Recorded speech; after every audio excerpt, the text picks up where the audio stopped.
발냄새는 참아도 입냄새는 참지 못한다는 말이 있습니다. 아무리 매력적인 사람도 입냄새가 나면 주변 사람들이 불쾌감을 느끼고 피하게 되는데요. 양치질을 자주 해도 사라지지 않은 입냄새. 과연 이유가 무엇일까요? 입냄새의 대부분은 구강 내에 그 원인이 있습니다. 입안에 있는 혐기성 세균들이 단백질을 분해하면서 입냄새를 일으키는 물질을 만들기 때문인데요. 치주염을 비롯해 입안의 염증이 심하거나 조직 괴사가 일어나면 입냄새가 납니다. 또한 특별한 병이 없더라도 혀에 있는 설태와 이 사이에 남아있는 음식물 찌꺼기에 의해서도 입냄새가 나는데 특히 입안이 건조해지면 입냄새가 심해집니다. 그 밖에도 흡연이나 양파와 마늘과 같은 특정 음식물에 의해서도 입냄새가 납니다. 입냄새를 예방하려면 입안을 청결하게 유지하는 것이 좋습니다. 입안 구석구석 꼼꼼히 닦도록 하는데요. 치실과 치간칫솔을 사용하면 이 사이의 세균막과 음식물 찌꺼기를 효과적으로 제거할 수 있습니다. 혀에는 입냄새를 유발하는 요인들이 많이 있기 때문에 혀를 닦는 것도 빠뜨려서는 안 됩니다. 칫솔이나 혀 세정기를 이용해서 혀 표면을 부드럽게 닦아줍니다. 입안이 건조해도 입냄새가 날 수 있기 때문에 입안을 자주 물로 헹궈주는 것이 도움이 됩니다.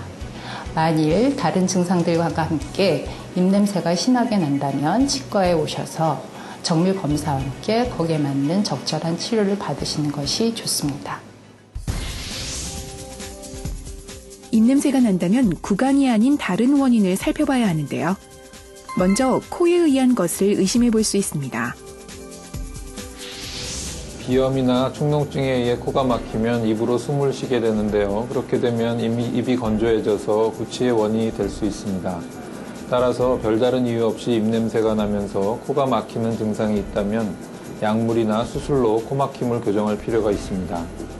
마찬가지로 코골이 수면무호흡증 환자들도 입으로 주로 숨을 쉬므로 구강 건조에 의한 입냄새가 있을 수 있습니다.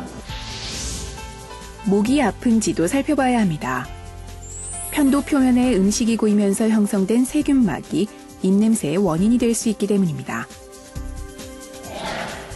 편도 표면에 움푹 들어간 부분에 음식물 찌꺼기나 탈락된 상피 같은 것이 끼어서 부패되어 냄새가 나면서 노란색을 띠는 비지 같은 물질이 나오는 것을 편도결석이라고 부릅니다. 편도결석은 편도선 자체를 수술로 제거하는 것이 일반적이지만 레이저를 사용하여 움푹 들어간 부분만을 없애주기도 합니다.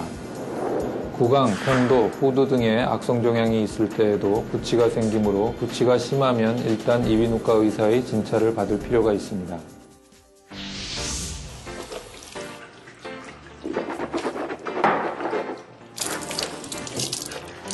이 대리님, 이 또 닦으셨어요?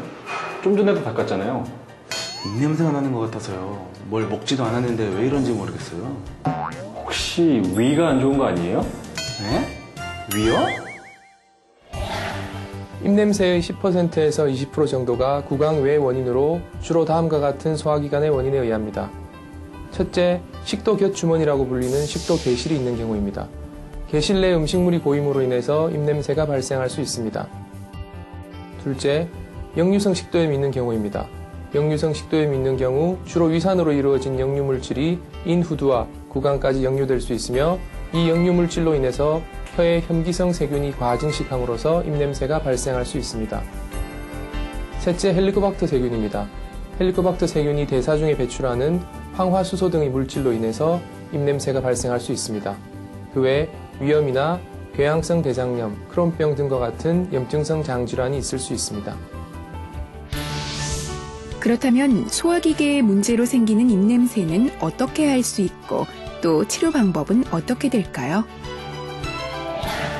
입냄새의 대부분의 원인이라고 생각되는 구강의 원인이 배제되었음에도 입냄새가 지속되는 경우 상기질환에 의한 입냄새의 감별을 위해서 위내시경을 시행합니다. 식도 개실로 인한 경우 내시경상 개실을 직접 확인할 수 있으며 간혹 개실 내 남아있는 음식물을 발견하기도 합니다. 역류성 식도염의 경우 위식도 접합부의 염증을 내시경으로 확인하거나 전형적인 증상으로 감별할 수 있습니다. 헬리코박터 세균의 경우 내시경 조직 검사를 통한 신속 요소 검사나 내시경을 시행하지 않고 확인할 수 있는 요소 호기 검사를 시행해서 확인할 수 있습니다. 역류성 식도염이나 위염의 경우 이에 대한 약물 치료를 함으로써 호전될 수 있습니다. 헬리코박터 세균이 발견된 경우에 헬리코박터 세균을 죽이는 제균 치료를 함으로써 80%에서 입냄새가 호전을 보인다는 보고가 있습니다. 입냄새는 정작 자신은 모르는 경우가 많습니다. 자신의 입냄새를 확인할 때는 손등에 침을 바르고 재빨리 맡아보는 것으로 체크가 가능합니다. 또 입냄새를 줄이기 위해서는 기름진 육류보다는 신선한 채소와 과일을 포함한 저지방 음식을 섭취하는 것이 도움이 됩니다. 지금까지 건강플러스였습니다.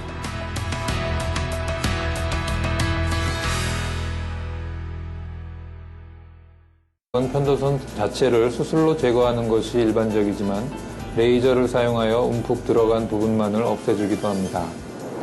구강, 편도, 후두 등의 악성 종양이 있을 때에도 구취가 생기므로 구취가 심하면 일단 이비인후과 의사의 진찰을 받을 필요가 있습니다.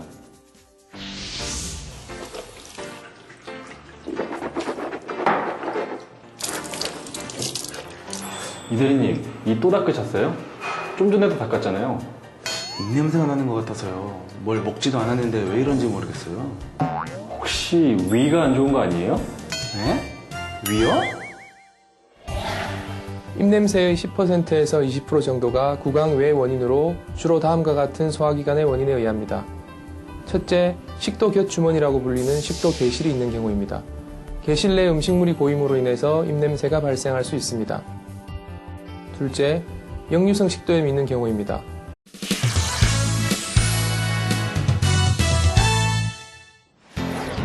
발냄새는 참아도 입냄새는 참지 못한다는 말이 있습니다. 아무리 매력적인 사람도 입냄새가 나면 주변 사람들이 불쾌감을 느끼고 피하게 되는데요. 양치질을 자주 해도 사라지지 않은 입냄새. 과연 이유가 무엇일까요? 입냄새의 대부분은 구강 내에 그 원인이 있습니다. 입안에 있는 혐기성 세균들이 단백질을 분해하면서 입냄새를 일으키는 물질을 만들기 때문인데요. 치주염을 비롯해 입안에 염증이 심하거나 조직 괴사가 일어나면 입냄새가 납니다. 또한 특별한 병이 없더라도 혀에 있는 설태와 이 사이에 남아있는 음식물 찌꺼기에 의해서도 입냄새가 나는데 특히 입안이 건조해지면 입냄새가 심해집니다. 그 바른 원인을 살펴봐야 하는데요. 먼저 코에 의한 것을 의심해 볼 수 있습니다. 비염이나 축농증에 의해 코가 막히면 입으로 숨을 쉬게 되는데요. 그렇게 되면 입이 건조해져서 구취의 원인이 될 수 있습니다. 따라서 별다른 이유 없이 입냄새가 나면서 코가 막히는 증상이 있다면 약물이나 수술로 코막힘을 교정할 필요가 있습니다. 마찬가지로 코골이 수면무호흡증 환자들도 입으로 주로 숨을 쉬므로 구강 건조에 의한 입냄새가 있을 수 있습니다. 목이 아픈지도 살펴봐야 합니다. 편도 표면에 음식이 고이면서 형성된 세균막이 입냄새의 원인이 될 수 있기 때문입니다. 편도 표면에 움푹 들어간 부분에 음식물 찌꺼기나 탈락된 상피 같은 것이 끼어서 부패되어 냄새가 나면서 노란색을 띠는 비지 같은 물질이 나오는 것을 편도결석이라고 부릅니다. 편도결석은 역류성 식도염이 있는 경우 주로 위산으로 이루어진 역류물질이 인후두와 구강까지 역류될 수 있으며 이 역류물질로 인해서 혀에 혐기성 세균이 과증식함으로써 입냄새가 발생할 수 있습니다. 셋째, 헬리코박터 세균입니다. 헬리코박터 세균이 대사 중에 배출하는 황화수소 등의 물질로 인해서 입냄새가 발생할 수 있습니다. 그 외 위염이나 궤양성 대장염, 크론병 등과 같은 염증성 장질환이 있을 수 있습니다. 그렇다면 소화기계의 문제로 생기는 입냄새는 어떻게 할 수 있고 또 치료 방법은 어떻게 될까요? 입냄새의 대부분의 원인이라고 생각되는 구강의 원인이 배제되었음에도 입냄새가 지속되는 경우 상기질환에 의한 입냄새의 감별을 위해서 위내시경을 시행합니다. 식도 개실로 인한 경우 내시경상 개실을 직접 확인할 수 있으며 간혹 개실 내 남아있는 음식물을 발견하기도 합니다. 역류성 식 밖에도 흡연이나 양파와 마늘과 같은 특정 음식물에 의해서도 입냄새가 납니다. 입냄새를 예방하려면 입안을 청결하게 유지하는 것이 좋습니다. 입안 구석구석 꼼꼼히 닦도록 하는데요. 치실과 치간칫솔을 사용하면 이 사이의 세균막과 음식물 찌꺼기를 효과적으로 제거할 수 있습니다. 혀에는 입냄새를 유발하는 요인들이 많이 있기 때문에 혀를 닦는 것도 빠뜨려서는 안 됩니다. 칫솔이나 혀 세정기를 이용해서 혀 표면을 부드럽게 닦아줍니다. 입안이 건조해도 입냄새가 날 수 있기 때문에 입안을 자주 물로 헹궈주는 것이 도움이 됩니다. 만일 다른 증상들과 함께 입냄새가 심하게 난다면 치과에 오셔서 정밀 검사와 함께 거기에 맞는 적절한 치료를 받으시는 것이 좋습니다. 입냄새가 난다면 구강이 아닌 다른